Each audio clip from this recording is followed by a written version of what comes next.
Señores doctoras, tengan ustedes muy buenas noches. La institución académica Liverpool les saluda, les da la bienvenida, presentándole en esta oportunidad un diplomado cuyo título es El procedimiento administrativo sancionador en el Perú. Y hoy nos honra con su presencia el doctor Fernando Delgado Alvisuri, quien es magíster en Derecho, docente universitario, ex asesor del Tribunal Constitucional, ex asesor del Ministerio de Justicia y ex asesor del Ministerio del Interior, quien este día nos va a hablar sobre la potestad sancionadora del Estado. Recibamos con fuertes aplausos al doctor Fernando Delgado Alvisuri.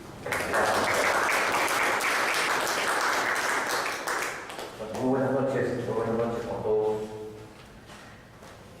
Esta primera sesión del diplomado de procedimiento sancionador la vamos a dedicar a... ¿Se escucha bien? Porque tenía mucho de por sí.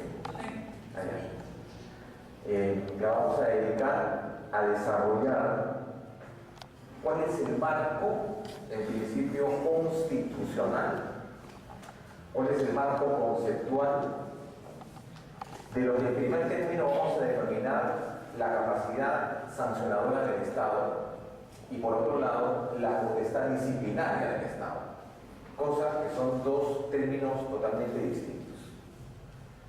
Por un lado, la capacidad de sanción es entendida como la capacidad autónoma, originaria, facultada, reglada a derecho y sometida por ende por ley para infringir un mal o un castigo, una limitación o restricción a un derecho fundamental en atención a determinados principios, entre los más importantes el principio de legalidad. Mientras que la potestad disciplinaria significa el hecho de establecer y regular que determinados hechos o conductas, acciones o omisiones tienen que ser debidamente encuadradas en el ámbito de sanciones, de delitos, faltas y penas. Y por otro lado, sobre estos tres supuestos, establecer el quantum de sanción, vale decir, faltas graves, faltas leves, la acumulación de las mismas y las sanciones y castigos correspondientes. Uno, la capacidad de sanción es inherente. La otra debe ser establecida vía reglamentaria. Eso es lo que ha dicho en su momento el Tribunal Constitucional. Entonces son dos conceptos distintos.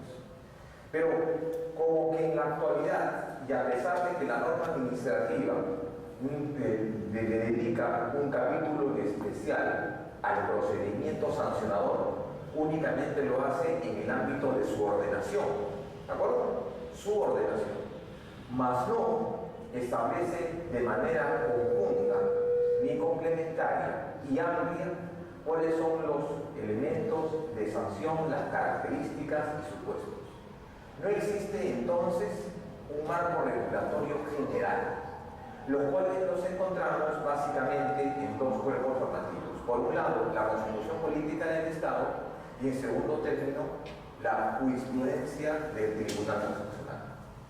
Ahora bien, el hecho de que un Estado tenga que castigar, que la administración pública tenga que infligir este castigo o esta afectación a un derecho, supone una necesidad, en principio, de aplicar una suerte de ponderación. ¿Sí? ¿Ponderación en qué sentido? ¿Y a qué me refiero? Cuando un juez o un órgano de administración pública aplica una sanción, ¿cuál es la finalidad de ella? ¿Cuál es la finalidad de la sanción? Establecer un criterio ejemplificador, puede ser. Dos, de alguna manera establecer una condición de retribución. Yo aplico la pena con la finalidad de resarcir en lo posible el bien jurídico afectado. Y tercero, ¿cuál puede ser? El cumplimiento del principio de legalidad, ¿no? Si hay un delito que le corresponde, una sanción. Pero en el fondo no es tanto esos tres presupuestos. Se sanciona, se castiga ¿Con la finalidad de qué? De establecer un orden jurídico que permita, por un lado, el desarrollo de determinados derechos en comparación y en contrarrestación con otros. Es decir, un ejemplo. ¿Por qué un juez dicta una medida, digamos, de privación de libertad de una persona? Para garantizar el proceso, ¿no? Pero lo hace en un ejercicio de condenación en el que razona y dice internamente, claro, ¿qué cosa es más importante en este caso? ¿La libertad del individuo o la seguridad colectiva? La seguridad colectiva, ¿de acuerdo? Entonces pondera de alguna manera esto y la seguridad colectiva con respecto a esto. Pero esta ponderación que se hace no es pues una suerte de aplicación de reglas, sino básicamente de principios constitucionales. Porque esta ponderación tiene que hacerse en el caso en concreto y no en abstracto. Repito, esto tiene que hacerse en el caso en concreto y no en abstracto. No siempre la seguridad pública es más importante que la libertad individual. Depende nuevamente de cada caso en concreto. Entonces, ese es un concepto que en materia de jurisprudencia constitucional ya se ha desarrollado de manera amplia. Que la capacidad de sanción significa ¿qué cosa? Una suerte de ponderación, en este caso, de principios frente a derechos. ¿Cuál es el principio en juego a aplicar? El principio es el principio de legalidad, el principio de taxatividad y el principio de motivación de la sanción, frente al derecho, a un derecho en general, que significa una eventual restricción o limitación en su ejercicio, más no su negación. Es un criterio, digamos, que se aplica ahora en el ámbito de la jurisprudencia. Sin embargo, hay otros criterios más, los cuales los voy a desarrollar a modo de una breve introducción.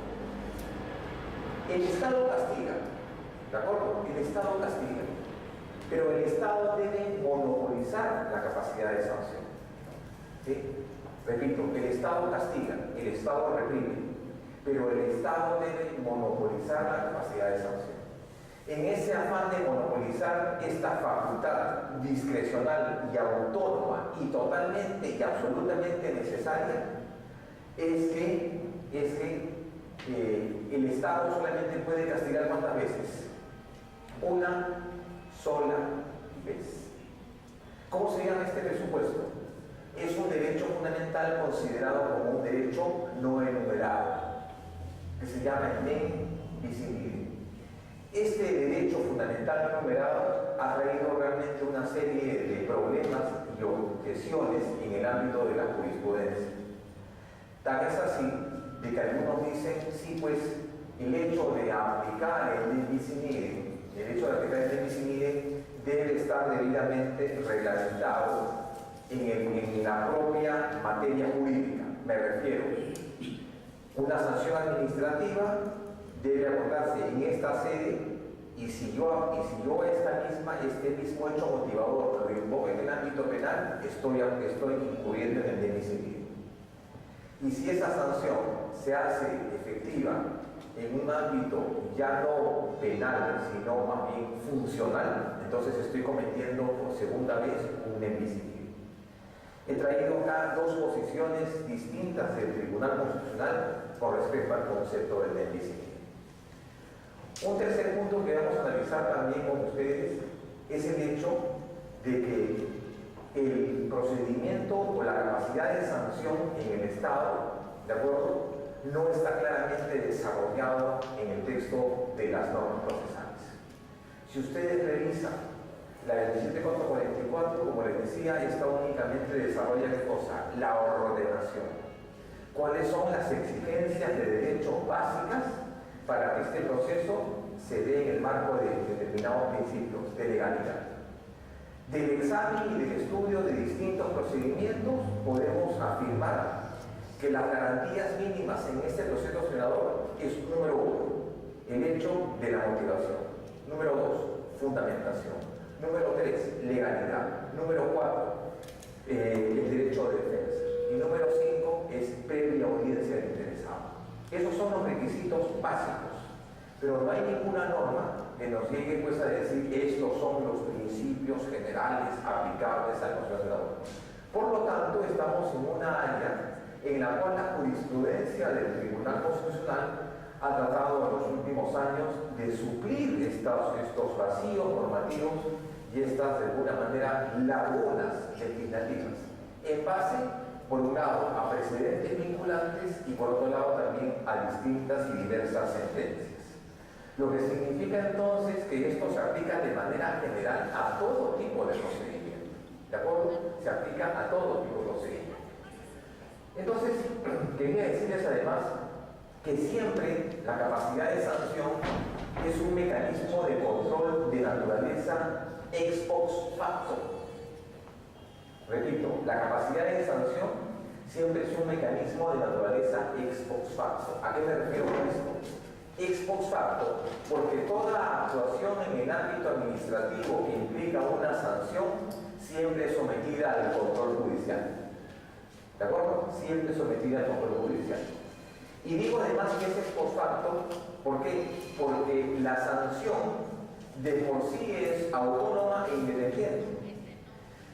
En las municipalidades, por ejemplo, un alcalde no puede o no requiere ir donde un juez para validar la decisión de sanción. Un policía no requiere ir donde un juez para validar determinada restricción. Estos actos se presumen como constitucionales, ¿de acuerdo? En tanto y en cuanto no sean arbitrarios. ¿Qué significa arbitrario? Desmedido, en donde se ha aplicado un uso abusivo del poder. ¿De acuerdo? Entonces, el control siempre de la administración pública es un control ex post facto, el cual puede hacerse o puede combatirse, ya sea mediante, por un lado, un proceso contencioso administrativo en el nuevo modelo de la ley en la actualidad, o ya sea mediante un proceso de amparo constitucional. Yo creo que más común y mucho más rápido, expeditivo y célebre es que apliquemos un proceso de amparo para efectivamente cuestionar esta decisión arbitraria del ente administrativo. ¿De acuerdo? Ese es el otro concepto. Bien, veamos algunos principios aplicables a esta, en principio, capacidad de sanción.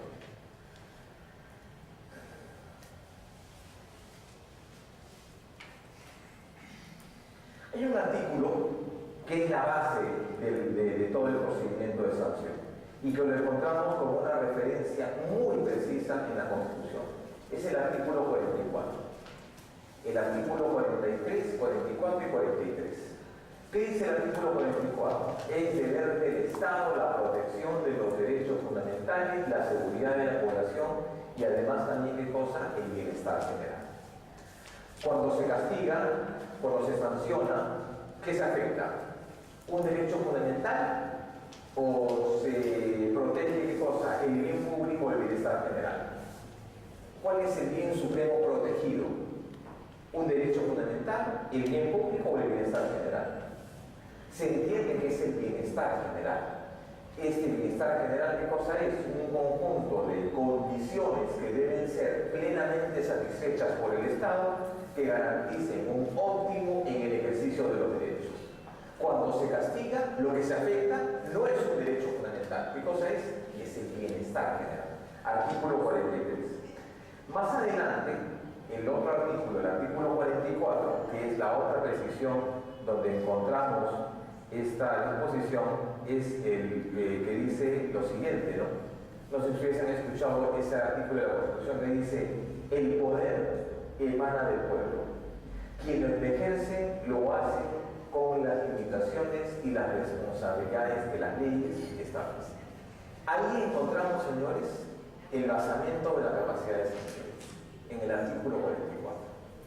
El poder emana del pueblo. Quienes lo ejercen lo hacen con las responsabilidades y las limitaciones que la ley establece. ¿Y dónde se establecen estos?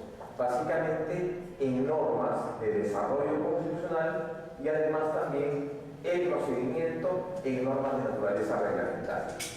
Al respecto, debo precisar lo siguiente. Mucho se ha discutido si es que la tipificación de las sanciones deban estar contenidas en reglamentos o en normas de menor jerarquía. ¿Eso es posible o no? La tipificación, el encuadramiento de la conducta, ¿podría estar contenida en un reglamento o tiene que estar desarrollada en una ley de carácter general? En un reglamento. ¿Estás seguro, doctor? Una norma de carácter general.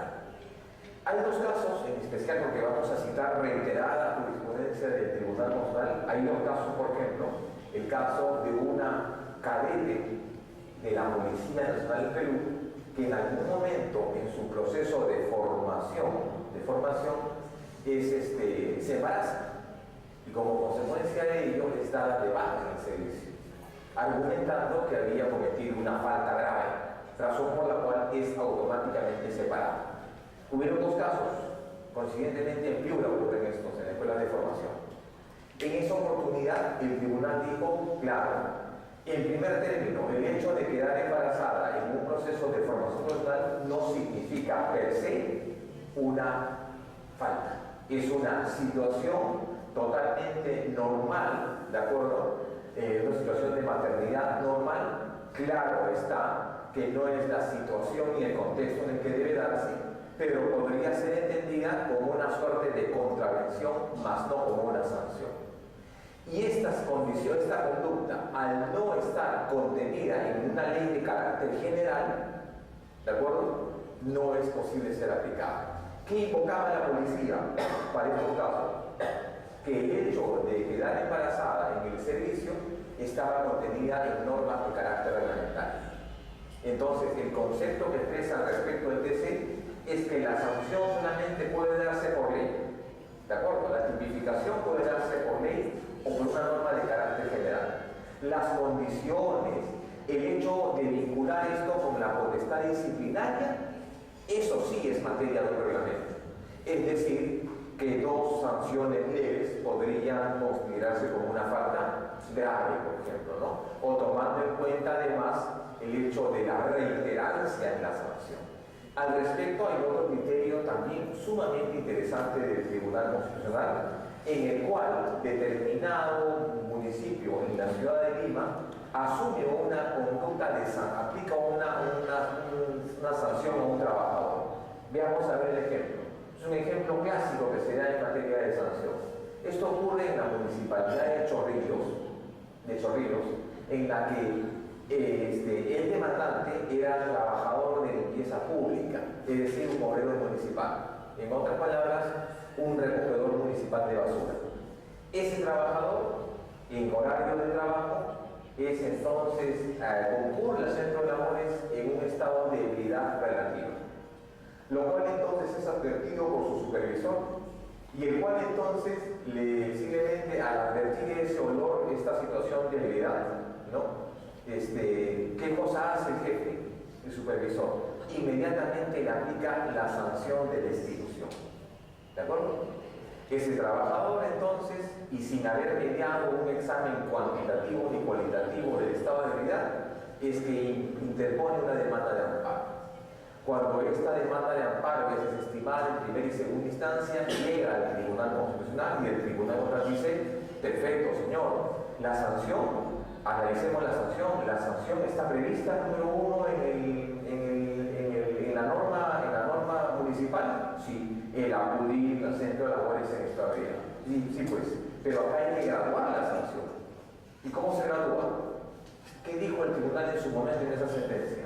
Dijo, claro, la sanción que le corresponde al trabajador, número uno, no debe estar sometida en principio a lo que el tribunal llama el principio de interdicción de la arbitrariedad. Reconoce la capacidad de sanción de la municipalidad, sin embargo, esto se ve claramente limitado por el elemento de la arbitrariedad. ¿Cuál es la arbitrariedad de acá? Que se le aplicó la sanción más grave. El tribunal enmienda la plana del Poder Judicial y le dice, no, tienes que, para aplicar la sanción, tienes en primer término que, uno, determinar si ese trabajador, cuál es el nivel del trabajador en la escala laboral. Y entonces se determinó que era el último, ¿no? Un trabajador municipal de limpieza pública. Número dos, ¿cuál había sido el daño causado a la administración municipal? Y tres, que ese trabajador no tenía contacto con el público, por lo tanto no se había vigilado severamente el hecho de las buenas costumbres al interior del municipio. Entonces el tribunal dijo, la sanción es arbitraria y además desproporcional. Otro concepto, ¿no? Es arbitrario y desproporcional. Pero ¿cuáles son los criterios? Uno, el nivel laboral del señor. Número dos, los bienes jurídicos afectados. Y número tres, que era un trabajo que no tenía mayor vinculación con el público. Esto entonces podría aplicarse a otros casos similares.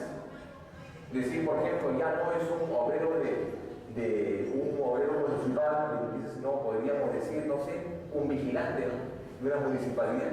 Señor del tribunal dijo en su momento que, bueno, yo efectivamente llegué varias veces de labores, pero yo no tengo trato con el público, yo estoy en la última escala laboral y aparte remunerativa, y aparte no se ha probado mi viabilidad en el ámbito cuantitativo ni cualitativo.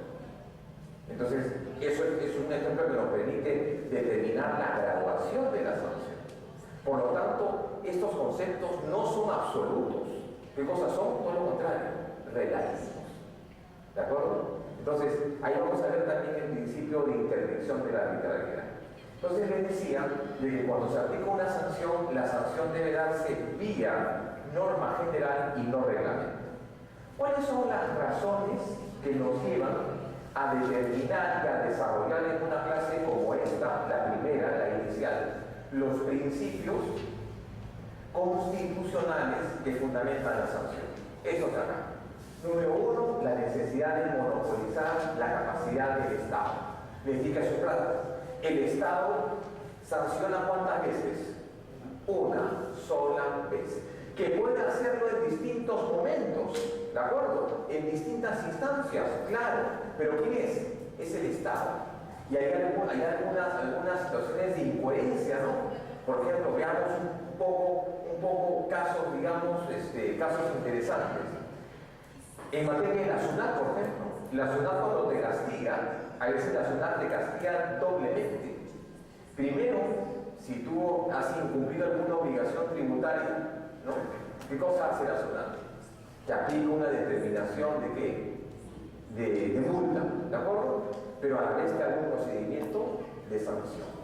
Y después te multa. Entonces uno dice, no señor, ¿qué? O sea, ¿a qué doble sanción? Me dice, miren, sí, pues es el mismo Estado el que te está sancionando. Es en el mismo ámbito administrativo, tributario o coactivo que te aplica la sanción. Por tanto, debemos nosotros determinar en principio en qué instancia se da la sanción. En instancia administrativa, en instancia penal, en instancia funcional. O sea, la necesidad es que el Estado monopolice esta capacidad de sanción. Número dos, racionalizar y someter la capacidad de la potestad a los mecanismos de control y de poder. ¿Y cuáles son estos mecanismos? ¿Cuáles son estos principios que limitan la capacidad de sanción? ¿Cuáles son estos? Principio de legalidad, taxatividad, su principio de motivación, principio de interdicción de la arbitrariedad y carácter discrecional. Esos son los 5 principios. Significa entonces que si la sanción, digamos, incumple o se enfrenta o colisiona directamente con un principio, llámese, por ejemplo, el de legalidad, quiere decir que la sanción per se es arbitraria. Es arbitraria. Entonces, la capacidad de sanción, de castigo, el ius puniendi del Estado se reconoce, sí, pero tiene límites. ¿Cuáles son los límites? El establecimiento de los principios constitucionales que no están claramente contenidos en las normas. Solamente uno nomás.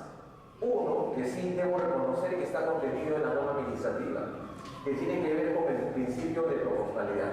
Dice, la sanción debe ser proporcional, ¿de acuerdo? Debe ser proporcional a los bienes jurídicos afectados. Sí, pues, pero la norma administrativa, ¿cómo desarrolla este test de proporcionalidad? Porque si yo preciso que debe ser proporcional, si significa entonces, ¿qué pasó? Se me fue el eco. Significa entonces que esta proporción debe darse en virtud a una serie de test, lo que se llama en jurisprudencia el llamado test de proporcionalidad. ¿Qué significa? Reducir ostensiblemente el margen de discrecionalidad de la sanción. ¿De acuerdo? Entonces, eso es el... No, ya se ha ido el micro, digo. Sí, se ha ido el micro. Entonces, ese es el elemento, ¿no? Esos son los principios entonces que vamos a analizar. Los principios constitucionales que significan una limitación para la capacidad de sanción. Bien, veamos el artículo 20, 230 de la 7444, la norma de carácter general.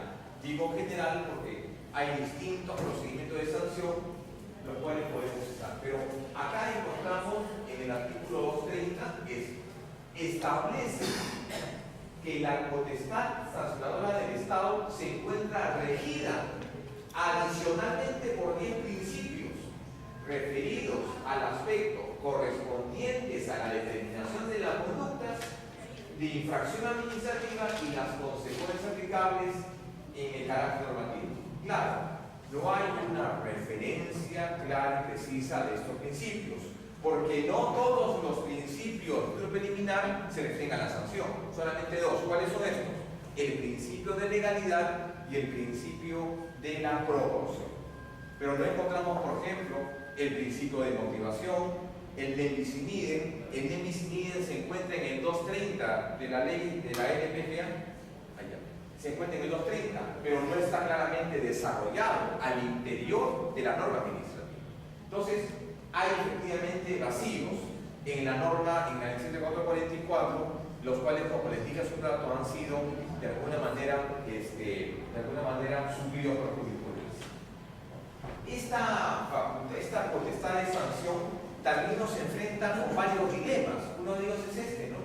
La atribución del poder de la administración pública lo convierte en ¿qué? Al Estado en juez y en parte. O sea, cuando el Estado castiga, ¿qué cosa es? Juez y parte. Esto en la normática penal sería totalmente válido, porque para que se establezca un proceso de sanción, que se requiere que se cumpla con los principios de punición. ¿Cuáles son estos? Legalidad, uno que instruya y el otro que castigue. Así es. O sea, uno que investigue, el Ministerio Público, y otro que sancione. ¿De acuerdo? Pero en el caso del procedimiento administrativo de sanción, es la misma administración la que te sanciona. Por lo tanto, se convierte en juez y en parte. Al establecer esa carencia de esta, digamos, segunda etapa o de un otro ente que pueda revisar tal decisión, es que se deja abierta la posibilidad y el derecho para que una persona sometida a esa condición pueda siempre cuestionarlo judicialmente. ¿Para qué? Para que con ello se haga válido el principio de la doble instancia, para que entonces se pueda acreditar el elemento de la facilidad. La decisión de la administración pública fue errada, por tanto someto este concepto a la vía judicial. ¿De acuerdo? Pero eso es un concepto interesante. La administración pública se convierte en juez y en parte. Y el poder de la administración pública es una facultad sometida y limitada al control jurisdiccional. ¿Cuáles son estos principios a los que hemos hecho referencia? Veamos el primero, el principio de legalidad. Un principio básico, ¿no? Un principio, digamos, elemental, un principio de más antiguo cuño en materia de derecho. Un principio que además es un principio general del derecho, ¿no? El que alude a qué? A la existencia de que la sanción tiene que efectuarse cuando la conducta o la omisión está previamente antelada y regulada previamente. El principio de legalidad. Sin embargo, el principio de legalidad pues tiene dos fases, ¿no? Un principio de legalidad en el ámbito penal y un principio de legalidad en el ámbito administrativo. Así, ¿no?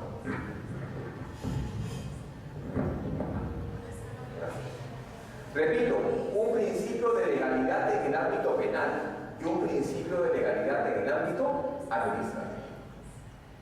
Ahora, a nuestro entender, y desde la orilla en la que estoy yo, los principios, estos a estos que hemos estado haciendo referencia, estos principios, que son en el fondo, son estructuras deónticas abiertas, imprecisas, ¿no? Con una alta carga axiológica. Repito, son categorías deónticas abiertas, indefinidas. Este concepto de principio se opone a las reglas. Las reglas son categorías jurídicas cerradas, deónticamente precisas y precisables. Lo primero que debemos aplicar, lo primero que debemos entender para aplicar una sanción es qué estamos invocando, un principio o una regla. ¿Qué se invoca? ¿Principios o reglas? ¿Cuál es primero? ¿Principio o regla en un procedimiento de sanción? Hay que hacer la distinción, ¿no? A ver, imaginémonos. Un policía es sometido o vamos a, mejor dicho, a ya no un policía, sino el día de hoy, por ejemplo, vi a un señor que tenía 120 papeletas en el comercio. Quiero decir, una noticia, ¿no? Entonces decía, había comentarios de personas autorizadas que decían, no, el Ministerio Público puede tomar acciones frente a esto. Perfecto. Entonces, el órgano, el ente correspondiente es el que se encarga de aplicar una sanción. Perfecto. Por la existencia de 100 papeletas de este chofer. Entonces, ¿cuál será el primer elemento invocado? ¿Un principio o una regla?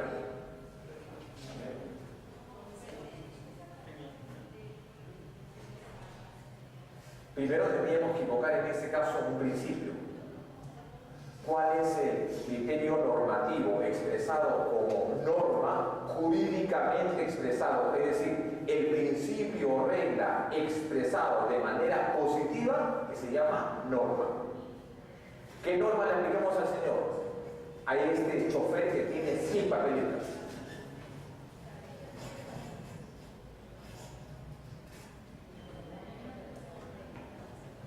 ¿Cómo instruimos el procedimiento de sanción? Primero invocando un principio, ¿de acuerdo? Ya. Una vez que hemos invocado el principio expresado, regla principio es igual norma. Es decir, la regla jurídica expresada de manera positiva de carácter imperativo. Entonces diríamos claro, comenzamos con un principio. ¿Y el principio cuál sería? Señor, el principio de legalidad. ¿Cuál será? Que aquella persona que comete una infracción y que acarrea una papeleta y la papeleta no se paga, que se inicia un proceso coactivo. ¿De acuerdo? ¿Y qué sigue después? Sigue la regla, pues, el procedimiento, el trámite. Pero si no aplicamos correctamente el principio, obviamente el procedimiento va a estar viciado. Porque el principio que dijimos hace un rato, deónticamente abierto, indeterminado. ¿Cuál es el principio aplicable en este caso? El llamado principio de legalidad. ¿Sí? El principio de legalidad. Ese principio de legalidad, a nuestro entender, y esto, señores, no lo digo, lo digo de manera categórica, el principio de legalidad debe ser sometido a un juicio o un test de compatibilidad y de coherencia normativa. Repito nuevamente, el principio de legalidad, a nuestro modo de ver, tiene que ser sometido a un mecanismo de compatibilidad y de coherencia para determinar si el principio es efectivamente correcto. El principio de legalidad no se asume ni se advierte per se que siempre es válido. Porque el principio puede ser injusto y o arbitrario. ¿Quieren un ejemplo? Le damos un ejemplo. A ver, Hay muchos ejemplos, ¿no? Hay uno en especial, que siempre lo uso en clase, que es el caso del señor Israel Ramos Colque. Israel Ramos Colque, en el cual el tribunal desarrolla el principio de net bis in idem. En este caso, ese señor Israel Ramos Colque, un efectivo de la Policía Nacional del Perú, que en su momento es pasado de un arresto simple a un arresto de rigor. O sea, 5 días y se amplía la pena a 10 días. El señor posteriormente es pasado a un tribunal policial. Le aplican la sanción, una pena privativa de libertad de 1 año, y posteriormente lo ponen en situación de disponibilidad por espacio de 1 año. Y de ahí lo pasan de situación de disponibilidad a situación de retiro. Perfecto. Ahí entonces tendríamos que ver que el procedimiento ha sido bien llevado. El procedimiento de sanción ha sido bien llevado. Sí, pero ¿cuál fue la razón que motiva este procedimiento de sanción? ¿Sabe cuál fue? El hecho de no haberse cuadrado frente a su superior dándole el saludo respectivo. ¿Dónde está el concepto de legalidad? Puede que en un reglamento policial militar el hecho de no saludar al superior pueda ser considerado una sanción. ¿Sí? Claro, yo no discuto eso. Pero esa sanción es injusta, esa sanción es arbitraria. Claro, aunque el procedimiento al final ha sido bien llevado, yo no discuto eso. Yo digo que la sanción que responde al principio de legalidad en primer término no es constitucional. ¿Por qué? Porque es totalmente es arbitraria y además es irracional. ¿Cuál? El hecho de haber separado frente al superior. Ahí tenemos un caso. Bueno, pero en este caso se tendría que acreditar que eso es cierto, ¿no? No, claro, y se acreditó en el expediente.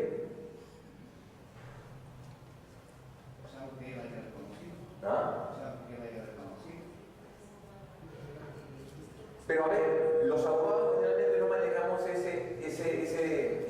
esa frase que dice, doctor, la ley es la ley y debe cumplirse, ¿no? Pero ¿y qué pasa si la ley es absurda? ¿Qué pasa si la ley es desproporcionada? Irrazonable. ¿Igual aplicamos o no? No, pues, ¿no? No siempre se va a cumplir. No siempre se va a cumplir. Entonces, el primer examen que debemos hacer es este. El principio de legalidad debe ser cuestionado. ¿Debe ser qué cosa?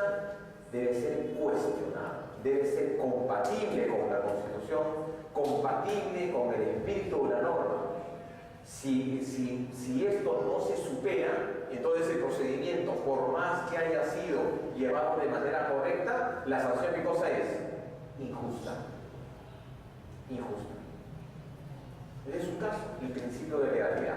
Al respecto, el tribunal desarrolla 2 tipos de principio de legalidad, uno en materia administrativa y otro en materia penal. Vean ustedes qué dice. El principio de legalidad en el Estado normal no significa simple y llanamente la ejecución y el cumplimiento de lo que establece la ley, sino también y principalmente su compatibilidad con el orden objetivo de principios y valores, examen que la administración pública debe realizar con los criterios de racionalidad y de proporcionalidad. Ya dice. El examen debe ser eso: racionalidad, proporcionalidad, y aparte el otro que es el examen de racionalidad. Y además también debe aplicar en este caso, debe someter este principio al llamado principio de interdicción de la arbitrariedad. ¿Cómo es este principio de la interdicción de la arbitrariedad? El Tribunal Constitucional, en la sentencia Felipe Cantuaria Salaverry, en un caso, en un habeas corpus, el tribunal desarrolla este principio, ¿no? Y dice lo siguiente: por un lado, se reconoce la facultad del fiscal para recomendar medidas de tipo coercitivas ¿De acuerdo? Repito, se reconoce la facultad del fiscal para recomendar una medida coercitiva. Sin embargo, esta medida coercitiva no puede ser ni tiránica, ni payasesca, ni abusiva, ni razonable. ¿Qué quiere decir con este principio de interdicción de la arbitrariedad? Se reconoce la facultad del ente que restringe, que limita un derecho, pero esto tiene un límite, ¿no? O sea, que la decisión no debe ser, pues, tiránica, abusiva, excesiva. Y entonces ahí confrontamos dos conceptos: el llamado carácter discrecional, repito, el llamado carácter discrecional versus el principio de la interdicción de la arbitrariedad. La facultad de regular y el otro es la facultad de castigar. Hay un caso emblemático, señores, en la jurisprudencia del TC al respecto, un caso muy grave. Es el caso que se da en una municipalidad en Lima. Es un caso que se da en un balneario, en el balneario de Santa María del Mar. A ver, digan ustedes si es que hay razón o no, porque esos temas siempre son debatibles y opinables. En el alcalde de la municipalidad dispone que todas las casas de la playa deben ser pintadas de blanco, la fachada. Entonces dice, bueno, por un tema de armonizar y de estandarizar, ecológico, en fin. Entonces dispone eso. Efectivamente, y da una ordenanza municipal y dispone el pintado de blanco. Perfecto, los vecinos entonces acatan esa decisión y entonces cumplen con la ordenanza. Pero al mes, algunos vecinos comienzan a recibir resoluciones de multa, porque invocando de que el alcalde había dicho que se pinten las casas, pero que se pinten las casas con un color de blanco. O sea, él había dicho blanco humo y los vecinos habían pintado su casa de blanco ostra, o blanco, en fin, ustedes saben, pues hay una infinidad de matices, ¿no? Entonces, ¿es arbitrario o no? Claro, pero por otro lado se reconoce al fiscal, al alcalde, a legislar al respecto. Entonces, el principio de legalidad se mueve en el justo medio. O sea, la decisión es válida, la decisión es acorde con su función, sí, pero es tiránica, es payasesca, es abusiva. O sea, debe estar en el punto, en el justo medio. ¿De acuerdo? Claro, pero tiene sentido no la sanción. O sea, si se aplica la sanción, ¿tiene sentido o no? Yo diría, pues no, el procurador de la legalidad dirá, no señor, el principio de legalidad, la ley es la ley. No señor, la ley es la ley, pero la ley tiene que ser compatible con los valores de la Constitución. La ley no puede ser abusiva, la ley no puede ser abusiva, ¿no? Hay otro caso, por ejemplo, también un caso interesantísimo, que es hay dos casos en materia de jurisprudencia de sanción. Es este caso que se dio en el CENATI, este centro de formación técnica, en la cual encuentran a una pareja de enamorados, trabajadores de este CENATI, que los encuentran besándose en el baño, ¿sí? Y dándose un beso apasionado en el baño, ya cuando había terminado el horario de labores. CENATI le aplica la sanción de destitución a los dos, invocando que la afectación a la moral y las buenas costumbres. ¿Dónde está el principio de legalidad? En principio, cuando CENATI concurre el proceso a amparo, dice, señor, ¿y dónde está el principio donde dice que besarse en el baño besarse en el baño con una mujer o con un hombre es una falta? No la va a decir, pues, ¿no? Ahí tenemos el otro elemento de la imprecisión normativa. Pero, ¿y eso acaso afecta el buen nombre, la reputación, los altos valores de la institución? No.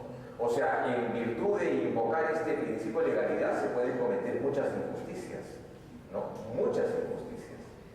Entonces, ahí lo que tenemos que hacer es la aplicación de estos principios resultan siendo situaciones jurídicas limitantes que salvaguardan los derechos fundamentales. Yo puedo seguir perfectamente el procedimiento, darle su su derecho de defensa, 3 días, motivar. Pero si no sustento correctamente este principio de legalidad, el proceso es totalmente injusto. Es totalmente injusto. Es igual, doctor, yo tengo un caso de, bueno, yo manejo una asociación. En esta asociación, bueno, las trabajadoras que estaban ahí, tenían cualquier y no trabajaban. Yo que hice, pasé un memorando dándole un fin de semana, dándole un tiempo prudencial para que ellos me expliquen en forma detallada, día tras día, qué es lo que hicieron. Y entonces en general no me contestaron. O sea, usted le dio a las trabajadoras que le digan qué habían hecho de manera detallada el fin de semana. Razón por la cual no habían ido a trabajar. Que me sustenten su trabajo durante la semana que hicieron. No me contestaste en términos genéricos, no detallados. Por lo tanto, pues como que puede ser. ¿Qué le parece? ¿Y cuál sería la razón? Nulo, incausado, fraudulento, arbitrario. En este caso no han cumplido con su trabajo que se le mandó. El incumplimiento de contractual. Bueno, discutible su decisión, ¿ah? No pasa nada, hay que mover en otro momento. ¿Ah? Claro, o sea, si es que han incumplido la relación contractual, perfecto, ¿de acuerdo? Pero, o sea, si no le explicaron que hicieron el fin de semana, usted simplemente prestó los servicios. No habían podido sustentar su trabajo que hicieron día tras día. Así es. A no poder sustentar. ¿Cómo le puedo decir? ¿Cómo le puedes pagar algo que no hay? Que no existe. Claro, debe por lo menos acreditar su función. Entonces, queda claro que este es el principio en materia administrativa. Este principio es el principio de legalidad en materia administrativa. Y aquí hay que tener clarísimo, señores. El examen del principio de legalidad que supone un examen de razonabilidad, de proporcionalidad y de ley, de razonabilidad. Si esto no pasa en estos exámenes, entonces significa que el principio de legalidad se ve severamente afectado. O sea, el concepto de legalidad no es absoluto, es relativo. Ahora, claro, si ustedes quieren hacer las cosas fáciles, invóquenlo, claro. Señor, la ley está hecha, la ley es la ley se cumple. No hay nada que discutir. Quiere reclamar algo, inicia demanda en el proceso contencioso. Pero si quieres garantizar los derechos fundamentales, ya sea como abogado de quien demanda o abogado de la entidad, debe por lo menos estar limitado con este primer principio. Este es uno, pero tenemos el otro que es el principio en materia penal, que es este de acá, el artículo 2, inciso 24. Nadie será procesado ni condenado por acto o a comisión que al tiempo de cometerse no esté previamente calificado en la ley de manera expresa e inequívoca, como infracción punible intencionada como pena lo que dice la ley. Es el principio que se llama nula pena sine lege. ¿De acuerdo? Pero esto exige dos requisitos. Número uno, ¿cuál es? Que previamente se haya fijado determinada conducta, ¿de acuerdo? Una acción o omisión, ¿no? Y que además esta tenga un contenido efectivamente reprochable. Ese es el contenido penal, el principio de legalidad en materia penal. ¿De acuerdo? Son dos conceptos que el tribunal maneja. Pero acá hay otro tema más. ¿Cuáles son las exigencias? Lex previa, lex certera y aparte la lex expresa. La ley debe ser ¿qué cosa? Número uno, la prohibición dice.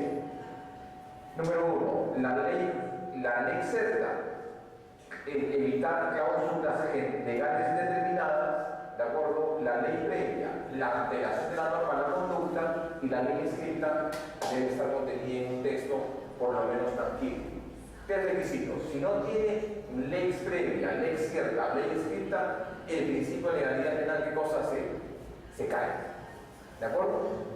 Y eso trae como consecuencia lo que se llama el vaciamiento del derecho fundamental. Cuando no estamos, cuando no respetamos el concepto del principio de legalidad, el derecho se vacía. ¿De acuerdo? Se vacía en su contenido. Ese es el primero.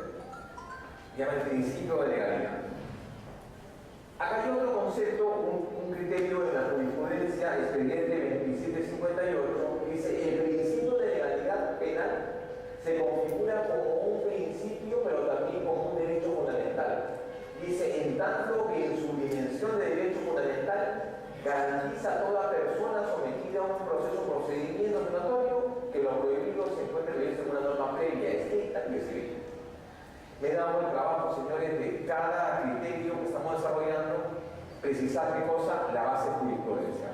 ¿De acuerdo? A ver, vamos a ver.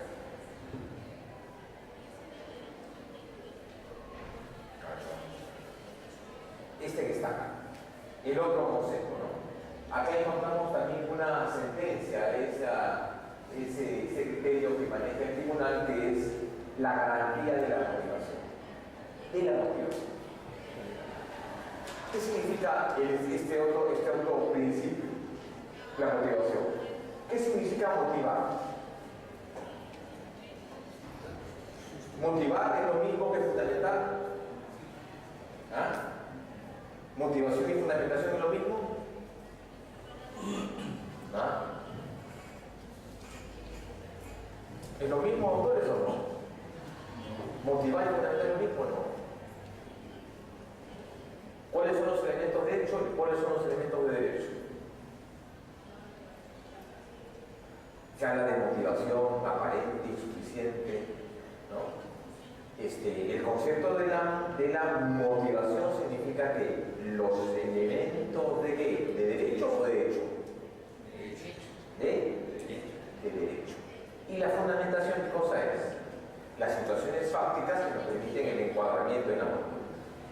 El tema de motivación, quiero darle dos alcances. El tribunal anterior tenía varios criterios diversos, ¿no? Decía, una motivación no debe ser únicamente cosa el hecho de una suerte de justificación de la decisión judicial o administrativa. O sea, no se agota en la justificación. ¿A qué me refiero con una justificación? El ejercicio que generalmente los abogados usamos, ¿no? Tal conducta se encuentra contenida en este cuerpo jurídico y si encuadra esta conducta acá, le aplico la sanción correspondiente. ¿Cómo se llama esto? Subsunción. ¿Qué cosa? Subsunción. ¿No? A mata a B. Y si A mata a B de manera injusta, entonces la conducta, ¿qué cosa? Es punible si no concurre en situaciones eximentes. Por tanto, ¿qué le aplico? Homicidio. Nada más. Y con eso motivé. El tribunal dijo: no, esa es una motivación aparente, insuficiente. Además dice: no existe, pues, se parte de una inferencia, aunque lógica, e insuficiente, que no permite conectar estos dos conceptos. O sea, no hay elementos de conexión y argumentación. Eso en su momento fue superado por la sentencia del TC, la sentencia Llamó Jailares. En la sentencia Llamó Jailares, de manera general, pero en especial en el proceso administrativo y en el proceso penal, el tribunal ha señalado que toda motivación debe tener 5 exigencias. Primero, una motivación interna, externa, suficiente, necesaria y congruente.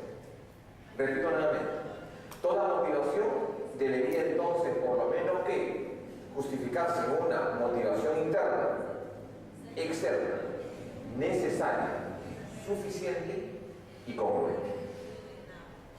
Veamos brevemente cada uno de ellos. Interna, ¿por qué? Por un orden lógico de la resolución.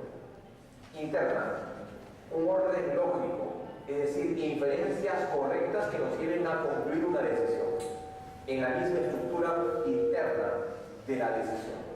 Interna. Externa, en el sentido que toda decisión judicial, siempre que debe ser objeto de razonamiento. y aparte el juez se autovincula con la decisión. Esto puede crear jurisprudencia a futuro, ¿no? Por eso debe haber cierta coherencia, interna y externa. Suficiente. ¿Qué significa lo suficiente? ¿Cuándo es estrictamente esta motivación suficiente? Tiene que tener graduación. Claro, si yo condeno a una persona a una pena privativa de libertad, la motivación que debe ser, por lo menos, bien fundamentada, ¿no? No puede ser una motivación pues, relativa o parcial, debe ser una fundamentación contundente. ¿Cuándo es una fundamentación, una motivación congruente? Cuando hay cosa, conexión entre los hechos. ¿De acuerdo? Hay un examen de los hechos. A tiene consecuencia en B y entonces se le aplica la norma jurídica correspondiente. ¿Y cuándo será necesaria? Cuando el caso en cuestión haga la exigencia de una carga de motivación fuerte, es lo que dice el tribunal. Por tanto, el estándar de motivación judicial y o administrativa nos lleva a estas 5 exigencias. Entonces, eso es lo que más o menos dice el tribunal. Al respecto dice, la motivación debe otorgar seguridad jurídica al administrado y permitir al revisor apreciar certeza jurídica de la autoridad. Dice, no se permite la existencia de citas legales abiertas, ¿de acuerdo? Citas legales abiertas o indeterminadas, ¿de acuerdo? Es el otro principio que se llama el subprincipio de taxatividad en materia administrativa. Pero acá hacen una referencia, ¿no? Dice, no se permite el uso de citas legales abiertas que hacen referencia a normas en conjunto. Debe haber por lo menos qué cosa, una precisión argumentativa. La norma debe ser precisa. Ese es el siguiente principio que vamos a ver. Si me parece que es el siguiente principio. Ahí está bien. Esta situación que usted dice, no son admisibles como motivación la exposición de fórmulas generales o vacías de fundamentación para el caso concreto, o aquellas fórmulas que por su oscuridad, vaguedad o contradicción o insuficiencia no resulten esclarecedoras para la motivación. Y en el fundamento 090-2004A dice el caso Hernán Canegar-Erazo, que dice el tribunal, el deber de motivar las decisiones administrativas alcanza especial relevancia cuando tienen estas sanciones. Entonces, se entiende que la motivación es un elemento, señores, consustancial para toda sanción. ¿De acuerdo? Bien. Ese es el siguiente principio que en ese orden de operación tenemos que aplicar, el principio de taxatividad en el derecho sancionador. ¿Qué significa? ¿Qué significa el principio de taxatividad? Que la norma penal o la decisión administrativa debe entenderse, ¿de acuerdo?, de manera expresa e inequívoca. No debe tener pues una interpretación distinta, dispar, diversa, o una interpretación compleja, y además de todo ello, que la interpretación no nos lleve pues digamos, la aplicación de los términos debe ser una aplicación precisa. Cuando yo digo, por ejemplo, el hecho, digo, a ver, ¿qué les parece esta disposición? Dice, a ver, se aplicará 20 años de pena privativa de libertad a aquellas personas que afecten el orden público. ¿Impreciso o preciso?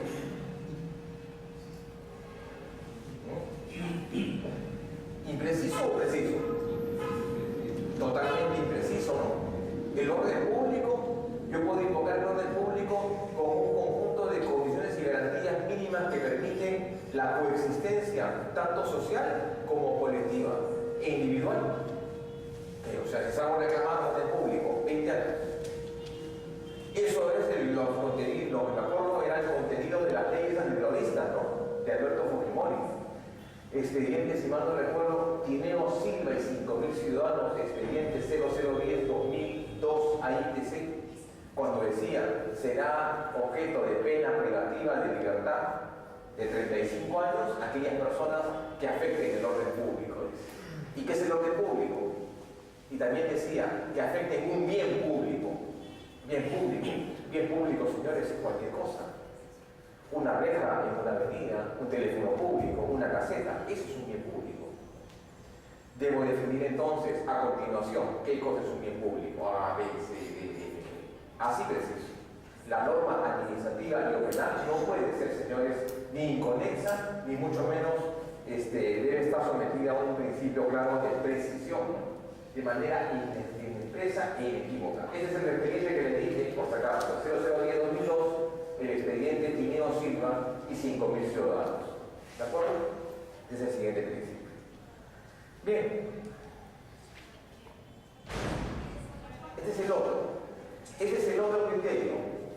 Dice, las normas, dice, este es un principio, en la otra versión del principio de taxatividad, que nos dice básicamente lo siguiente, ¿no? Dice, las normas deben estar redactadas con un nivel de precisión suficiente que permita a cualquier ciudadano comprender su dificultad. Obviamente, tú para aplicar una sanción, ¿qué es lo que debes exigir por lo menos? Que la norma esté bien redactada, ¿no? Y si la norma no está redactada de manera correcta y no precisa, y que sea capaz de ser entendible, entonces estás comenzando mal el procedimiento administrativo. Bien. Acá hay uno, este de acá es el último que vamos al último principio para entrar en el ICIDI, es este de acá, el 2192 AAC, que habla acerca de estos principios de razonabilidad y de proporcionalidad. Estos principios, digamos, no son necesariamente criaturas o creaciones del Tribunal Peruano. El TC lo ha venido utilizando ya de manera reiterada, señores, en varios casos, en los cuales se tiene por finalidad reducir ostensiblemente el margen de discrecionalidad del ente administrativo. Cuando el ente administrativo sanciona o restringe derechos. ¿De acuerdo? Esa es la finalidad del TES. Garantizar el ejercicio pleno del derecho y además también reducir ostensiblemente el llamado margen de discrecionalidad. Pero este test de proporcionalidad tiene ¿qué cosa? Tiene un orden. ¿Y cuál es ese orden? ¿Cuál es ese orden? Primero, el llamado test de proporcionalidad. Siguiente, el llamado test de proporcionalidad in strictum sensu. Y por último, el llamado test de razonabilidad. En ese orden, es una técnica argumentativa en base a niveles escalonados que tienen que ser en el ámbito positivo. Si no cumple la primera etapa, terminamos el examen. Si cumple la primera, tiene que cumplir la segunda. ¿Ya? Entonces, la primera cumple, la segunda cumple, la tercera cumple. Quiere decir entonces que se acredita qué cosa, la afectación. Este es el llamado test de proporcionalidad. Test de proporcionalidad que yo los invito en algún momento que lo puedan desarrollar o conocer en el ámbito de una capacidad de sanción. ¿De acuerdo? Este es el llamado test de proporcionalidad. Aquí está. ¿Ah? El expediente es 376-2003 HCTC. Es realmente una situación bastante compleja este llamado test, pero se usa, señores, con mucha frecuencia en materia de la jurisprudencia constitucional, el llamado test de proporcionalidad. Quienes quieran un alcance de esto, lo pueden encontrar en una sentencia, es en la sentencia Flores y Herena, ¿de acuerdo? El expediente Flores y Herena sobre fluidos seminales, un HC, expediente Flores y Herena, fluidos seminales. Ahí van a desarrollar efectivamente todo el concepto del llamado test de proporcionalidad. ¿De acuerdo? Entonces ese es el otro, ese es el cuarto principio aplicable en materia del procedimiento administrativo. Bien, y ahí entonces, acá les tengo el dato, por si acaso. Acá hay una breve referencia, muy breve, muy sucinta, del llamado test de proporcionalidad y de las etapas que debe incluir, ¿no? Una técnica argumentativa para resolver conflictos de derechos. Este test de proporcionalidad será establecer una correcta preferencia o procedencia condicionada entre los principios o derechos, logrando asimismo la reducción de los márgenes de discrecionalidad del contenido de los derechos fundamentales. Esa es la finalidad del test. Como les dije, tiene qué cosa, 3 sujetantes. Si no se cumple la primera, simplemente terminamos con el test. Y así, nuestros test deben ser de manera siempre positiva, copulativa y conjuntiva. ¿De acuerdo? Es el llamado test de Rotarian. Independientemente que en algún momento podamos usar el otro test, llamado también el otro mecanismo que se llama el test de ponderación. El test de ponderación que supone un análisis en el caso concreto de los pesos específicos de los derechos en un caso en materia administrativa. Y aplicamos ponderación. ¿De acuerdo? La ponderación tiene leyes. El test de ponderación, ¿qué cosa tiene? Test, etapas, tiene subtest. Ambos son válidos. Lo que sí no es recomendable para determinar estos principios y para conocer estos principios es la interpretación. Porque la interpretación constitucional está dirigida a determinar el contenido de los derechos. Pero eso ya está claro. El problema es la colisión. Bien público, orden público, versus ¿qué? Interés particular. Es el llamado test de proporcionalidad. Bien. Acá una muy breve referencia de los 3 principios de idoneidad, necesidad y el llamado test de proporcionalidad in stricto sensu. ¿De acuerdo? Bien. Ahora, quiero entrar a esta parte de acá, porque nos quedan más o menos 20 minutos. Quiero hablar acerca del llamado nem bis in idem. Nem bis in idem. El nem bis in idem es realmente un tema bastante complejo en la jurisprudencia constitucional y yo de alguna manera les advertí y les dije, no existe pues un desarrollo jurisprudencial al respecto. ¿Qué significa nem bis in idem? No 2 veces, nunca 2 veces. El Estado cuántas veces castiga, una sola vez. Sin embargo, en términos metodológicos, ¿de acuerdo? En términos metodológicos, acá hay una diferencia, porque algunos hablan de nem bis in idem y otros hablan de qué, de non bis in idem. Nem y non. Vamos a explicar esto. Esta figura de nem bis in idem tiene un origen jurisprudencial norteamericano que se llama la doble clausura partida. Un término que dice que nadie puede ser expuesto 2 o más veces a un mismo peligro, a un mismo proceso, a un mismo daño y a un mismo juicio. ¿De acuerdo? Esa es la figura del doble clausura partida. Y esto se ha visto en innumerables casos de casuística norteamericana. Había uno que se llama doble culpa, un caso interesante. No sé si han visto la película, les recomiendo porque es una película dirigida a estudiantes de Derecho y profesionales de las leyes, en el que en un matrimonio, vean, en un matrimonio, el esposo, un matrimonio aparentemente feliz, el esposo planea con su esposa una salida pues, al mar en un yate. ¿De acuerdo? En un yate. Después de tener una noche de pasión en el yate, la señora despierta y ve que la cama, el lecho marital, estaba totalmente lleno de sangre y el cadáver del señor había desaparecido. Se presumía, se decía, se presumía su muerte. Se le inicia un proceso penal a la señora por la presunción de la muerte, del homicidio del esposo y la condena a 20 años de pena privativa en las iglesias norteamericanas. Resulta que cuando estaban en la cárcel, ellos habían dejado a un niño pequeño de 5 años. Y cuando se da cuenta, la mamá llama al niño y ¿quién le contesta? Oh sorpresa, el papá le contesta.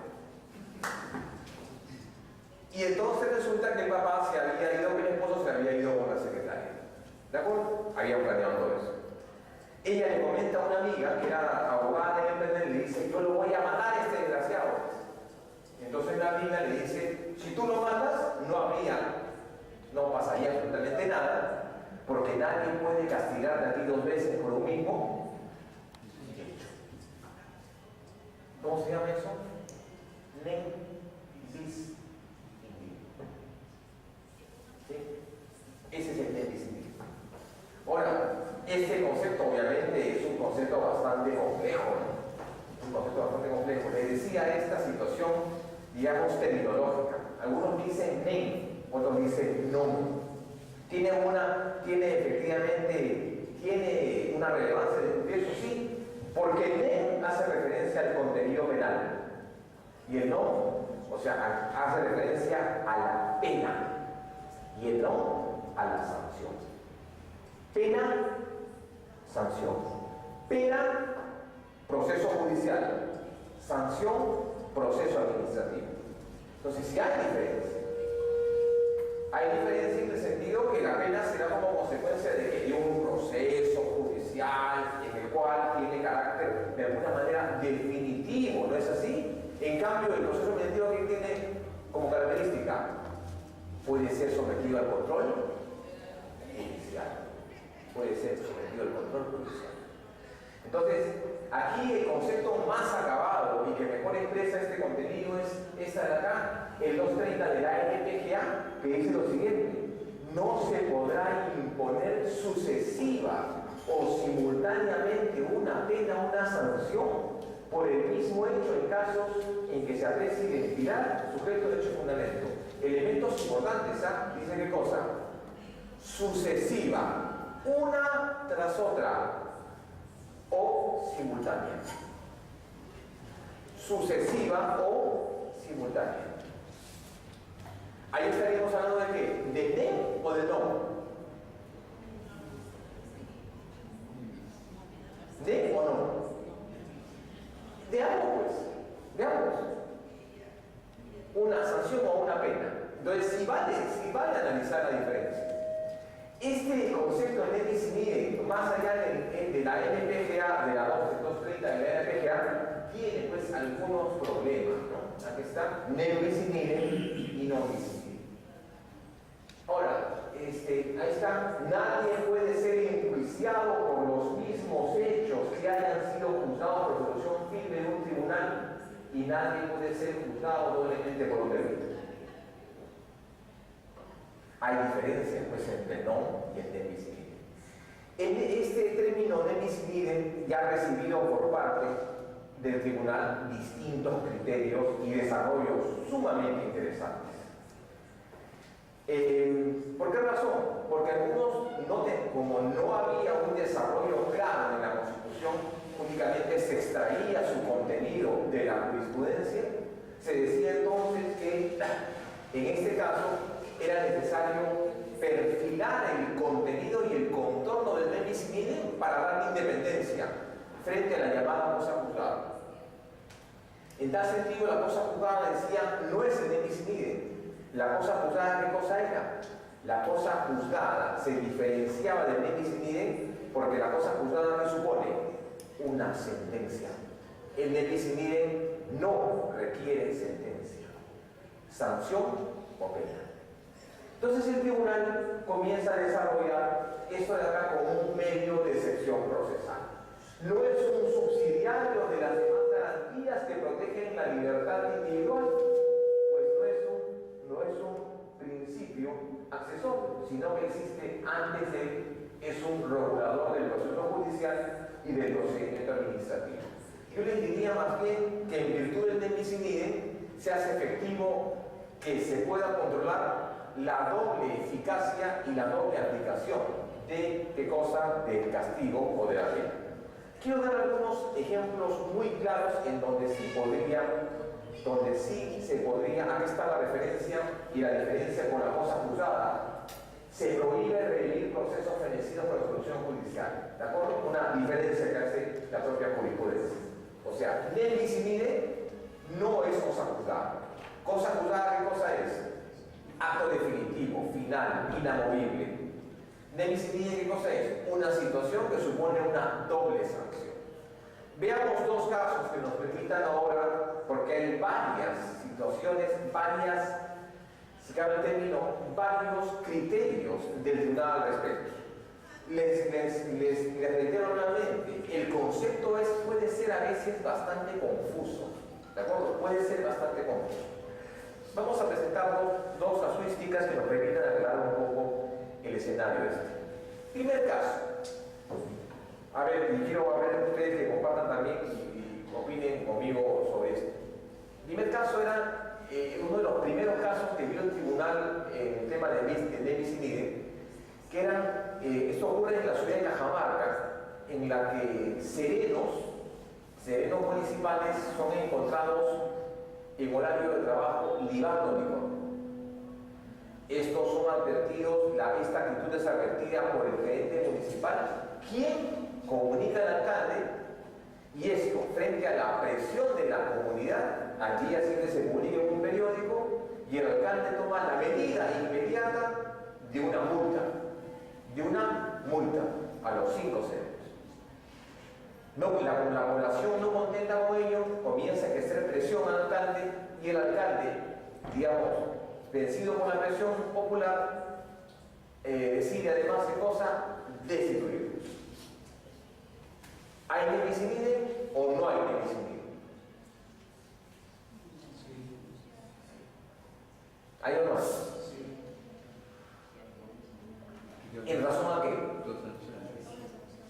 Ya, pero hay otro argumento, pues. A ver, vamos a tener algunas pautas para distinguir cuándo hay y cuándo no hay.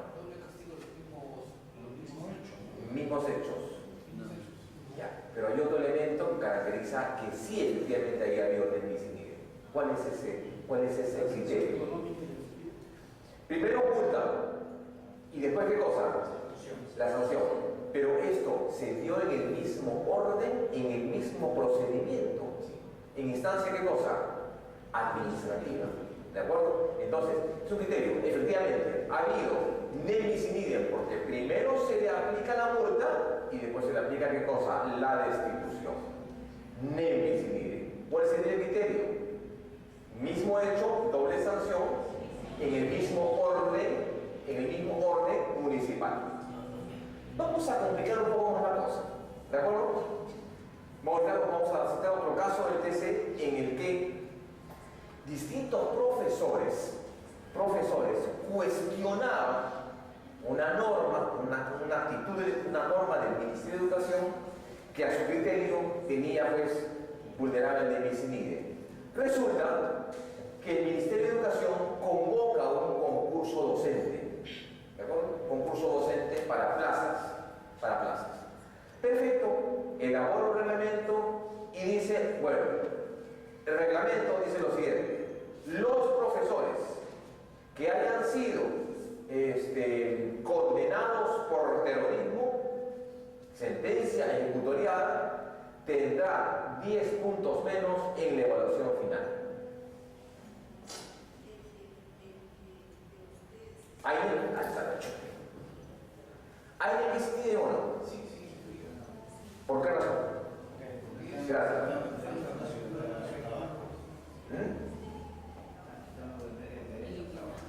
Ya la condena es una sanción. A ver, la condena es una sanción. Ahí está, muy interesante.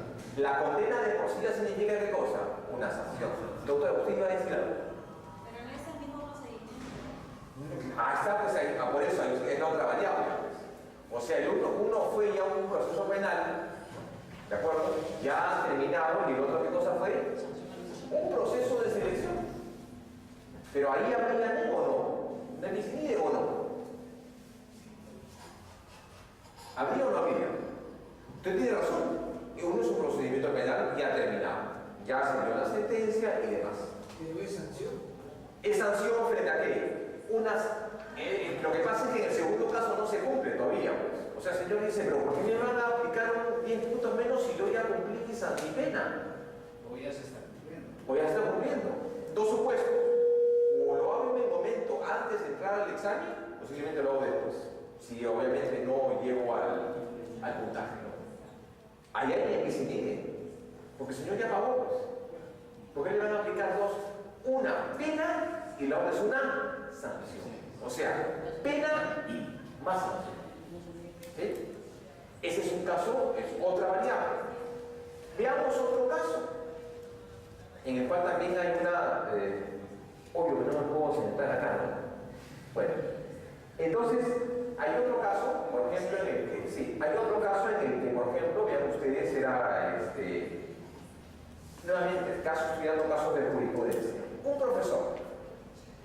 profesor del magisterio en el que se le inicia un proceso administrativo disciplinario y la causa es, eso es un caso de jurisprudencia, por haber realizado tocamientos indebidos a un menor.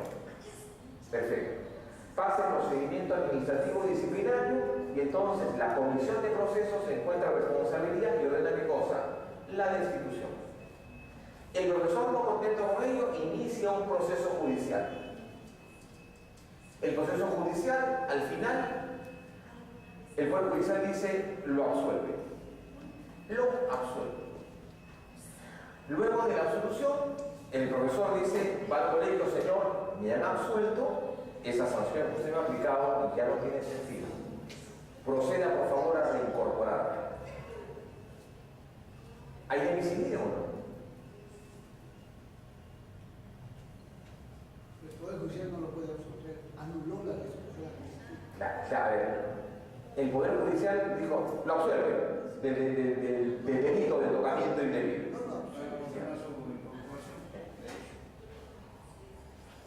Yo podría decir, señor, me absuelve el Poder Judicial, por tanto, el procedimiento administrativo disciplinario no tiene sustento. Entonces, yo tengo que ser reincorporado. ¿Hay un homicidio o no? Y eso ocurre con mucha frecuencia, ¿no? ¿Ahí habría un homicidio o no? Es que ese es el otro criterio para el día por todo. Lo que pasa es que existe una sanción penal que no se tiene que equiparar a la sanción administrativa. Administrativamente existe otro tipo de sanción. El hecho de que se sancione penalmente no equivale a lo mismo. Eso es. Son dos cosas el muy tema de diferentes. las órdenes. O sea, debe responder un orden. Orden administrativo, este es orden penal. El tribunal ha sido muy claro con eso en el sentido siguiente. Dice, cuando en un procedimiento encontramos dos órdenes, un orden penal y un orden administrativo, ¿cuál es el que prevalece? El penal. Una decisión de orden penal tiene más peso, o digamos, tiene más peso que una decisión administrativa. ¿Por qué razón? ¿Porque el tribunal lo dice? ¿Cuál es la razón? Porque lo judicial es cosa juzgada. Lo judicial puede adquirir cosa juzgada y lo administrativo, ¿qué cosa? Toda actuación administrativa es sometida al control judicial, por lo tanto no es definitiva. Esa es la razón. El otro criterio, también ha tomado en cuenta el tribunal, dice, cuando el ente administrativo identifique un contenido penal, ¿qué debe hacer? Suspende el procedimiento administrativo. ¿Y qué cosa? Lo deriva a sede judicial. El trabajador no podrá decir, señor, pues usted me ha sancionado 2 veces, ya no puede, ya está en el ámbito administrativo. ¿Qué pasa en el caso contrario de este docente que es absuelto por el Poder Judicial? ¿Qué pasa? Ya no hay una absolución, sino el fiscal dice no al lugar, acusación. Señor, el fiscal dice no al lugar.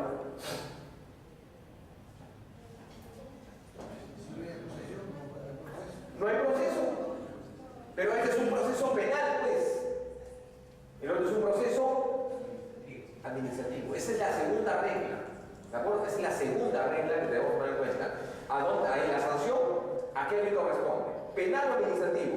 El TC ha dicho, el penal vale más que el administrativo.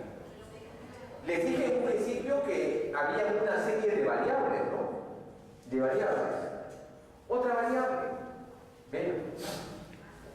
Yo lo voy a dar con nombre propio, porque en este caso estoy citando un caso de jurisprudencia.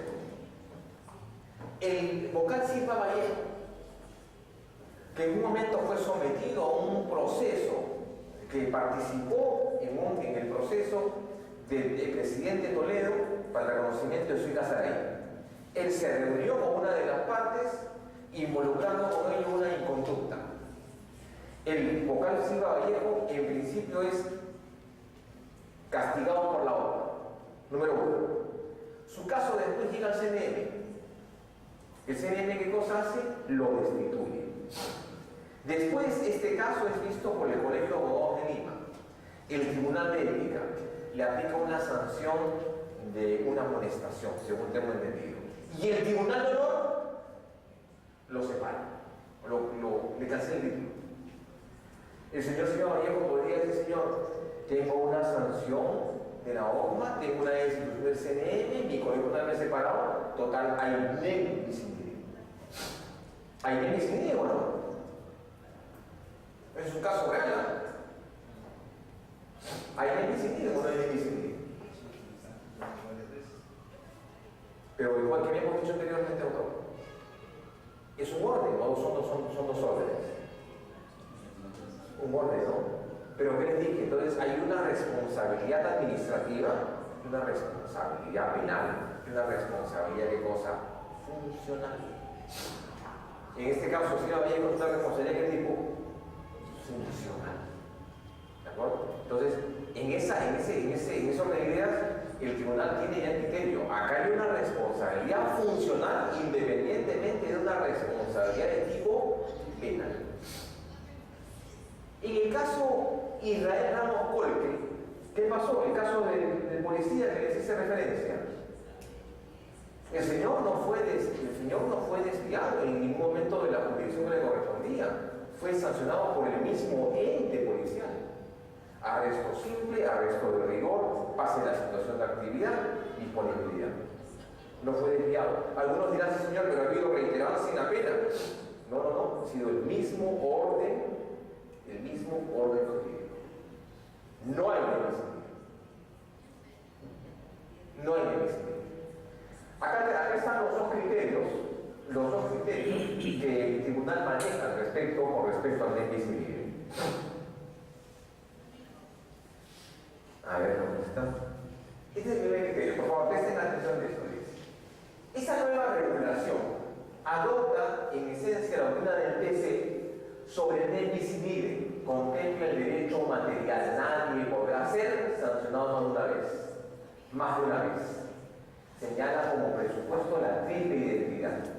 Dice, la norma extiende además de su eficacia tanto para las sanciones penales y administrativas, camino de deducir que no solo prohíben nemicidio al interior del procedimiento penal y administrativo, sino también, conforme lo ha zanjado el TC, cuando la pluralidad de sanciones y una doble persecución derivan de elementos distintos como el penal y administrativo, ambos son expresiones del mismo ius puniente. Es el criterio anterior. O sea, dice, el administrativo y el penal, dice, ¿qué cosas son? Expresiones del ius puniente del Estado. Por tanto, yo no puedo decir, señor, acá solamente es uno. O sea, ¿qué cosa es? Administrativo y penal. ¿Qué dice el tribunal? Dice, derivan de elementos distintos como el penal. Ambos son expresiones de ius puniente, más allá de la organización, de su forma de organización. O sea, ¿qué te quiere decir acá en este criterio? O sea, si tú sancionas administrativamente y penalmente, hay nemicidio.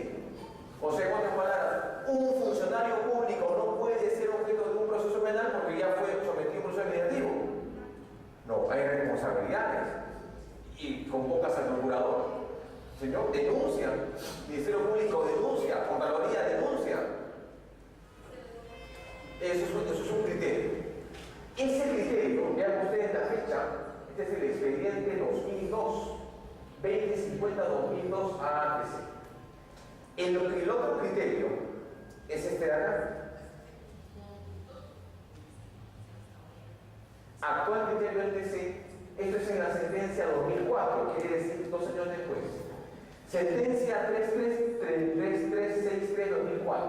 Dice, conforme dice la Constitución, considera que las responsabilidades penales y administrativas en que puede incurrir un servidor tributario son independientes, razón por la cual la existencia de procesos penales y administrativos no son de cosa. No es lo mismo, ¿no? Subrayado, según el cual lo que se resuelve, acá en el caso Hugo Pachamamani, según lo cual lo que se resuelve en el ámbito administrativo disciplinario es independiente del proceso penal que pudiera sometido un efectivo policial por haberse imputado un derecho penalmente punible. Ello debido a que se trata de dos procesos distintos, por naturaleza y por origen. El proceso administrativo tiene por objeto investigar y, de ser el caso, sancionar una inconducta, y mientras que el proceso penal conlleva una sanción punitiva, incluso derivada de la privación de libertad. O sea, la primera posición, ¿qué cosa hace? Niega. No, señor. El jus puniendi es administrativo y es judicial. Acá dice, no, señor, las responsabilidades son penales, administrativas y hasta funcionales. ¿Cuál es el criterio ahora que prima? Este de acá. No, este es el actual criterio del TC con respecto al caso concreto. Doctor Ramos. Sí, cómo no, con todo gusto. Por ejemplo, en conducción de Estado y ebriedad, ahí habría doble sanción. Doble sanción. Sanción administrativamente y proceso penal.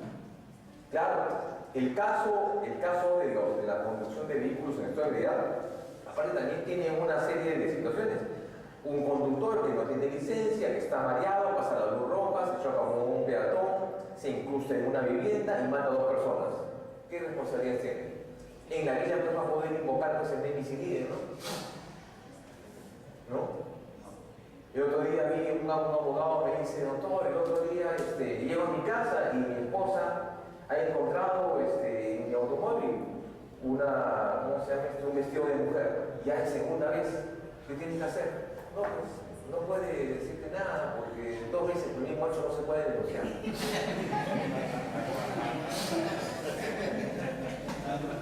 Tienes que invocar el nemicide, ¿no? Entonces, ese es el tema, ¿no? Doctor, una consulta. Sí, bien. En los casos de la SUCAMEC, por ejemplo, ellos sancionan si alguien está portando arma al haber cumplido condena, ha purgado condena y ya está rehabilitado. Entonces la SUCAMEC les impide nuevamente revalidar su licencia de portar arma. Ahí se configura el nemicide. O sea, la SUCAMEC, aparte que le quite el arma, le dice, tú no puedes ya... Porque tú tienes una sentencia condenatoria. Yo no creo, considero que no, porque uno es administrativo y el otro es penal. Pero ya se están dando esos casos en que la SUCAMEC no les otorga la licencia nuevamente, así sea por proceso de alimentos, o sea, no necesariamente por robo, por lo que fuera. El solo hecho de haber purgado condena es un límite para que revalide su licencia de... Yo creo que sí, yo creo que estamos frente al ejercicio pleno de facultades. Y acá hay 2 procesos en cuestión, el administrativo y el penal. O sea, el nemicide supone necesariamente ¿qué cosa? El hecho de un exceso de poder del Estado. Pero si hay regulaciones, como usted que me dice, claro, si una persona es condenada por el Poder Judicial, obviamente no es una persona idónea para tener armas, ¿de acuerdo? Y eso no está afectando ningún derecho fundamental, salvo que estemos en Estados Unidos, ¿no? De acuerdo a la enmienda 24, si se permite tener uso de armas, ¿no? Ahí yo no veo que lo difícil. Sí, doctor, dígame. Más aún que en ese caso, doctor, el Código Penal establece que una vez que se ha producido la rehabilitación, no se recuperan los derechos que se han perdido por esa situación. Claro, lo que pasa es que el código es claro, ¿no? Una vez cumplida la pena, se rehabilita de manera automática. Pero, por ejemplo, un alcalde que ha sido sancionado penalmente por un delito doloso, no recupera su investidura del alcalde. Ya no, pues efectivamente, porque nuevamente el criterio es el siguiente. Hay un respeto y un encuadramiento de regulaciones administrativas y penales, ¿de acuerdo? Frente a una abierta contradicción entre uno y otro campo jurídico, entonces efectivamente lo que viene es el penal. El penal dirá entonces el alcalde no es objeto, ha sido, digamos, ha sido encontrado no culpable, ¿de acuerdo? Absuelto.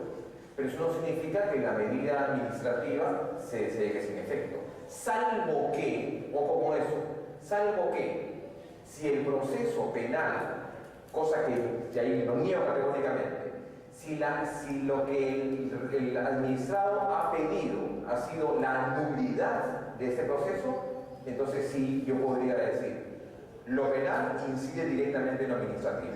Imaginémonos un proceso de amparo que diga el proceso administrativo tal ha sido declarado nulo porque no ha sido debidamente, no se respetó el derecho de defensa. Entonces, el proceso administrativo sí es declarado nulo. inexistente, irrito, espurio. ¿Qué significa? No hay sanción. ¿Qué tendrá que hacerse? Si le alcanza el plazo, podrá iniciar otro. Pero sabemos, señores, ya por norma general, que el proceso preventivo cuánto tiempo tiene que quedarse dentro del año y no más de 30 días.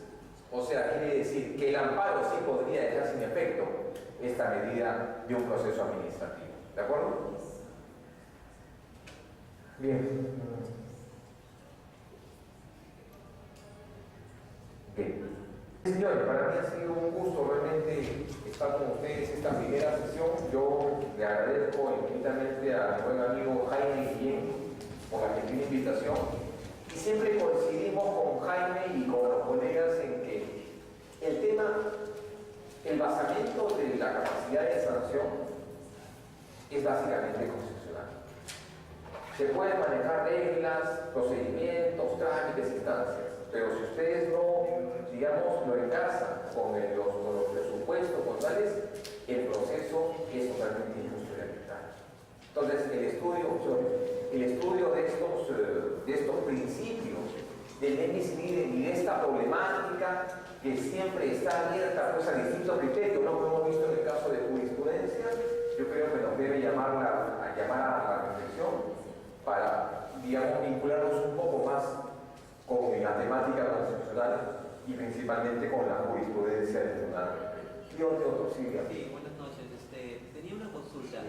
En el ámbito administrativo sancionado a los funcionarios servidores públicos, se ha establecido de que la Contraloría tenga la capacidad de sancionar. Y también las entidades dentro de sus funciones tienen la capacidad de sancionar. Internamente se refiere. Claro. Entonces, la pregunta es, si es, y considerando de que ya el Tribunal de la Contraloría ha establecido que no hay nevis in idem cuando hay una sanción administrativa por parte de la entidad, aún cuando sean los mismos hechos que sean revisados a través del proceso sancionador de la Contraloría. ¿Qué opinión le merece? Porque hay un pronunciamiento de carácter vinculante del Tribunal que establece que ahí no aplica el nevis in idem. No aplica. No aplica por una sencilla razón, porque anteriormente la labor de la Contraloría únicamente era determinación de las responsabilidades en base a la existencia de indicios.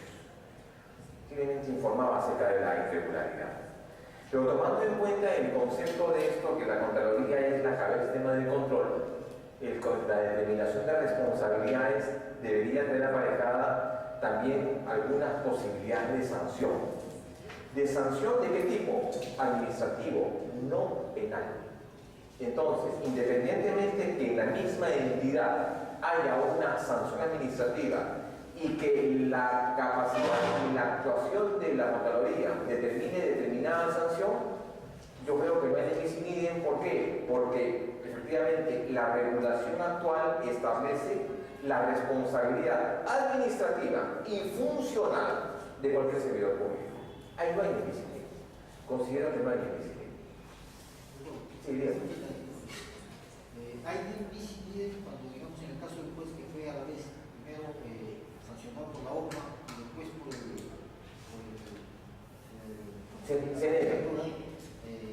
¿hay nevis in idem? No hay nevis in idem, profesor. No hay nevis in idem, ¿por qué? Porque en el caso de la OMA se reconoce como potestad, como la facultad, ¿de acuerdo? La destitución. En el caso de la OMA, el procedimiento es un proceso al interior del Poder Judicial, pero que aquí la responsabilidad del juez es una responsabilidad de una doble naturaleza. Uno, como juez. Eso se evalúa a nivel de CNE.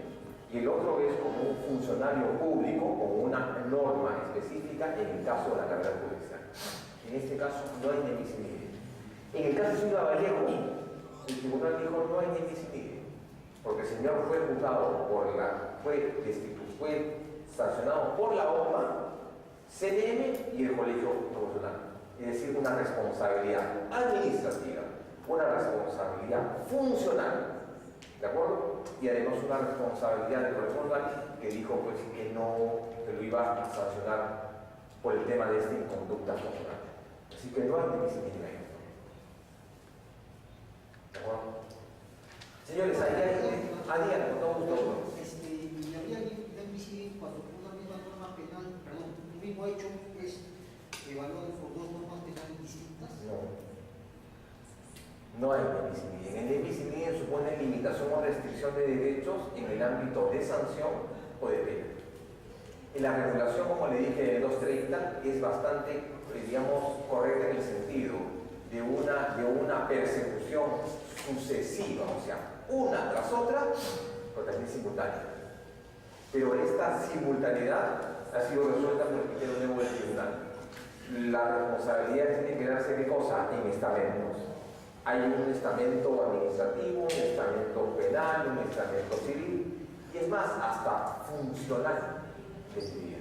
Esto me refiero a los nuevos criterios que maneja el tribunal ahora con respecto a las inconductas de carácter corporativo, inclusive. O sea, por ejemplo, me refiero a sanciones dadas por institutos particulares, ya sea clubes, comités, fundaciones y demás fundaciones. También podríamos considerarse como aceptaciones o sanciones, ¿no? Inclusive eso ha desarrollado el tribunal. Y es como nos diría. Hay un caso de un médico en su horario de trabajo salió A la calle. Entonces, ¿qué pasa? Mala suerte del médico, todo estaba bien porque salía de 7 a 10 de la mañana, 11, y regresó a seguir su consulta. Entonces, mala suerte de él, el paciente se pone mal, entra con emergencia y bueno. Entonces, a tener el doctor médico en este caso, entonces él quiso primero sorprender de que ese día no había trabajado. Hacer un documento a su jefe inmediato, le dice, ¿sabe qué? Este día no he venido y para que le descuenten. Y después de ahí para que me también dijo. Pero cuando llega personal, ahí tiene control de existencia y permanencia. Entonces, solicita de que le descuenten, pero en el registro digital había marcado plena la pizza. Entonces era algo incompetente y había sorprendido. Entonces, bajo un reglamento interno, se le sanciona o se le procesa. Se le sanciona por 5 días por esa conducta de sorprendente. 5 días. 5 días. Y los jefes, mediante el jefe de tratamiento, al ver el informe de la oficina de control de la asistencia, ya niegan la existencia del documento, porque ha sido suspendido. Esa pasa. Y la otra parte viene un proceso porque ya por la familia se queja su salud. Su salud viene, revive otra vez el caso casi simultáneo y ya viendo que ahí la conducta él se está buscando por abandono del trabajo, temporal. Y ahí todavía hay otro explicado que dice que justo el familiar, o sea, un trabajador de ahí, al papá se le estaba alterando. Todo lo que acá dice, no, lo dice el servidor y no se otro servidor para el beneficio propio y el tercero también. Pero hay una sanción en principio, como médico, o sea, al interior del hospital, Sí. número 1, al interior del corporativo administrativo, número 2, y también una sanción en el ámbito del colegio médico. Nosotros no podríamos invocar y decir, señora, acá en Vicinide, tenemos una vez, y si lo hace por segunda oportunidad y es velatorio. Hay responsabilidad fundamental. Aparte de eso, Claro. el colegio médico es aparte. Si no es el mismo hospital, se está haciendo un siguiente proceso. Sí. Ya le había sancionado. Entonces, su abogado, su médico, se lo hace una vez. No es disciplina. Es un diferente caso. No es una disciplina. Sí, El mismo hecho, pero tiene distintas Claro, vertientes. sí, Y en este caso, por fallecimiento también tiene una implicancia de tipo penal. sí, ese es el O sea, sería absurdo decir, ya me han sancionado administrativamente, no me pueden iniciar un tema penal. Imagínense, pues, sería eso realmente un despropósito, ¿no? Así. Ahí he dejado un correo, señores, para cualquier sugerencia o comentario al final del texto. Ahí está el correo respectivo. ¿Ya? Me parece que no está. Pues, no sé si estará en un segundito. Si no, se lo dejo con todo gusto. Mi correo es delgadoconsultor@hotmail.